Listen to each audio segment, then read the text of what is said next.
ನಮಸ್ಕಾರ ಸ್ನೇಹಿತರೆ, ಇವತ್ತಿನ ಈ ಸಂಚಿಕೆಯಲ್ಲಿ ಒಂದು ಮೋಟಿವೇಶನ್ ವಿಡಿಯೋವನ್ನು ಮಾಡ್ತಾ ಇದ್ದೀನಿ.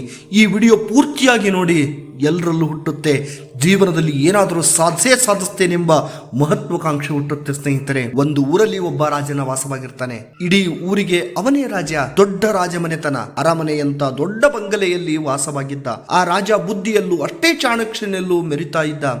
ಅವನಿಗೆ ತುಂಬ ನಿಪುಣತೆ ಇತ್ತು. ಒಂದಿನ ಅವನು ತನ್ನ ಆಸ್ಥಾನದ ಎಲ್ಲ ಪಂಡಿತರನ್ನು ಕರೆದು ಒಂದು ವಿಷಯ ಹೇಳ್ತಾನೆ. ನೋಡಿ, ನಾನು ನಿಮಗೆ ಒಂದು ಪರೀಕ್ಷೆಯನ್ನು ಇಡುತ್ತೀನಿ. ಆ ಪರೀಕ್ಷೆಯಲ್ಲಿ ಯಾರು ಪಾಸ್ ಆಗ್ತೀರೋ ಅವರಿಗೆ ನನ್ನ ರಾಜ್ಯದ ಆಸ್ತಿಯಲ್ಲಿ ಅರ್ಧ ಭಾಗವನ್ನು ಅವರಿಗೆ ಉಡುಗೊರೆಯಾಗಿ ನೀಡುತ್ತೀನಿ.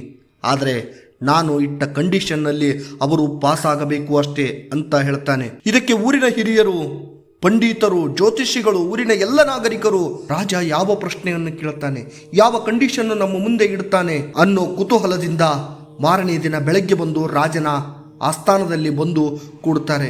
ಎಲ್ಲರೂ ರಾಜನಿಗಾಗಿ ಕಾಯ್ತಾ ಇರುವಾಗ ರಾಜನ ಆಗಮನವಾಗುತ್ತೆ. ಸಿಂಹಾಸನದ ಮೇಲೆ ಕೂತ್ಕೊಂಡು ಎಲ್ಲರಿಗೂ ಒಂದು ಮಾತನ್ನು ಹೇಳ್ತಾನೆ. ನಾನು ನಿಮಗೆ ಒಂದು ಕೋಣೆಯಲ್ಲಿ ಬಂದಿಯಾಗಿ ಇಡ್ತೀನಿ. ಆ ಕೋಣೆಯಲ್ಲಿ 3 ಬಾಗಿಲುಗಳಿವೆ. ಆ 3 ಬಾಗಿಲಲ್ಲಿ ಮೊದಲನೇ ಬಾಗಿಲಿನಲ್ಲಿ ದೊಡ್ಡ ದೊಡ್ಡ ಕುಸ್ತಿಪಟುಗಳು ಇದ್ದಾರೆ. ಅದರಲ್ಲಿ ನೀವು ಬಚಾವಾಗಿ ಬರಬೇಕು. ಇನ್ನು 2ನೇ ಬಾಗಿಲನ್ನು ತೆಗೆದರೆ ಭಯಾನಕ ಸರ್ಪಗಳಿವೆ. ಆ ಬಾಗಿಲನ್ನು ತೆಗೆದು ನೀವು ಹೊರಗಡೆ ಬರಬೇಕು. ಇನ್ನು 3ನೆಯ ಬಾಗಿಲು, ಅದರ ಒಳಗಡೆ 40 ದಿನಗಳಿಂದ ಹಸಿವಿನಿಂದ ಕೊರಗುತ್ತಿರುವಂತ ಒಂದು ಸಿಂಹವಿದೆ. ಆ ಸಿಂಹವನ್ನು ದಾಟಿ 3ನೇ ಬಾಗಿಲನ್ನು ಓಪನ್ ಮಾಡಿಕೊಂಡು ನೀವು ಹೊರಗಡೆ ಬರಬೇಕು.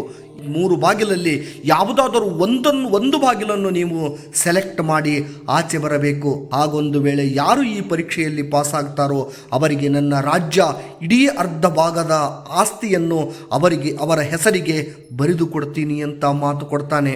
ಈ ಮಾತುಗಳನ್ನು ಕೇಳಿಕೊಂಡ ಅನೇಕ ಜನ ಭಯದಿಂದ ಬಳಲಿಕ್ಕೆ ಶುರು ಮಾಡ್ತಾರೆ.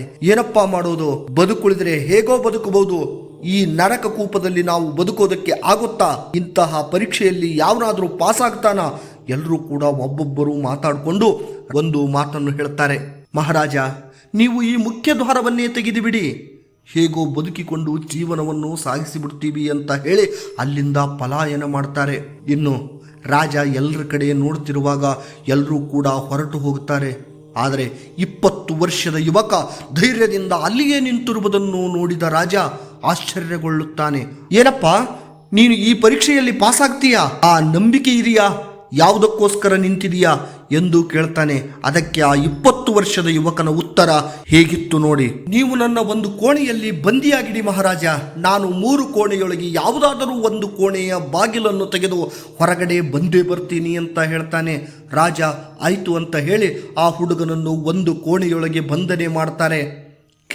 ಕೆಲವು ನಿಮಿಷಗಳ ನಂತರ ಆ ಹುಡುಗ ಬಾಗಿಲನ್ನು ತೆಗೆದು ಹೊರಗಡೆ ಬರ್ತಾನೆ.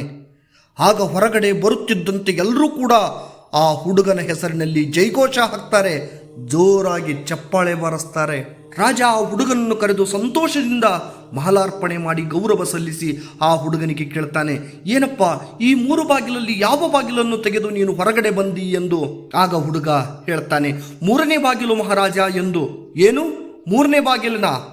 ಅಲ್ಲಿ 40 ದಿನಗಳಿಂದ ಹಸಿದುಕೊಂಡು ಭಯಂಕರವಾಗಿ ಬೇಟೆಗಾಗಿ ಕಾಯ್ತಾ ಇರೋ ಒಂದು ಸಿಂಹ ನಿನಗೆ ಏನು ಮಾಡಲಿಲ್ವಾ ಅಂತ ಕೇಳ್ತಾನೆ. ಅದಕ್ಕೆ ಆ ಹುಡುಗ, ಮಹಾರಾಜ, ಅಲ್ಲಿ ಸಿಂಹ ಇದ್ದದ್ದು ನಿಜ, ಆದರೆ ನನ್ನ ತಲೆಯಲ್ಲಿ ಒಂದು ಉಪಾಯ ಹೊಳೆಯಿತು. ಸುಮಾರು 40 ದಿನಗಳಿಂದ ಒಂದು ಸಿಂಹ ಹಸಿವಿನಿಂದ ಕುಳಿತಿದೆ ಅಂದರೆ ಅದು ನನ್ನಿಂದ ನಂಬಕ್ಕಾಗಲಿಲ್ಲ. 40 ದಿನಗಳವರೆಗೆ ಯಾವುದಾದ್ರೂ ಪ್ರಾಣಿ ಬದುಕಲು ಸಾಧ್ಯವಾ? ಆಹಾರ ಇಲ್ಲದೆ ಯಾವುದೇ ಪ್ರಾಣಿ 40 ದಿನಗಳವರೆಗೆ ಬದುಕುವುದಕ್ಕೆ ಸಾಧ್ಯವಿಲ್ಲ. ಒಂದು ವೇಳೆ ಬದುಕಿದರೂ ಕೂಡ ಅದಕ್ಕೆ ಹೋರಾಡುವಷ್ಟು ಶಕ್ತಿ ಇರಲ್ಲ ಎಂದು ನನ್ನ ಊಹೆ ನಿಜವಾಯಿತು ಗುರುಗಳೇ. ನಾನು ಬಾಗಿಲನ್ನು ಓಪನ್ ಮಾಡಿಕೊಂಡು ಹೊರಗಡೆ ಹೋದಾಗ ಸಿಂಹ ಸತ್ತು ಹೋಗಿತ್ತು. ನಾನು ಕೇವಲ ಬಾಗಿಲನ್ನು ಓಪನ್ ಮಾಡಿಕೊಂಡು ಹೊರಗೆ ಬಂದೆ ಅಷ್ಟೇ ಎಂದು ಹೇಳ್ತಾನೆ. ಈ ಮಾತನ್ನು ಕೇಳಿಸಿಕೊಂಡ ಅಲ್ಲಿದ್ದ ಎಲ್ಲರೂ ಕೂಡ ತಬ್ಬಿಬ್ಬಾಗಿ ಹೋಗ್ತಾರೆ. ಫ್ರೆಂಡ್ಸ್, ಉದ್ದೇಶ ಇಷ್ಟೇ, ನಮಗೆ ಒಂದ್ರ ಮೇಲೆ ಒಂದು ಕಷ್ಟಗಳು ಬರ್ತಾನೆ ಇವೆ, ನೋವುಗಳು ಎದುರಾಗ್ತಾನೆ ಇವೆ. ಸಾಕಷ್ಟು ಕಷ್ಟಗಳು ನಮ್ಮನ್ನು ಬಂದು ಅಪ್ಪಳಿಸಿ ನಮ್ಮನ್ನು ಕಷ್ಟಕ್ಕೆ ದೂಡ್ತಾನೆ ಇವೆ. ಅಂತ ನೀವು ತಿಳ್ಕೊಂಡಿದ್ದರೆ ಅದು ನಿಮ್ಮ ಕಲ್ಪನೆ ಅಷ್ಟೇ.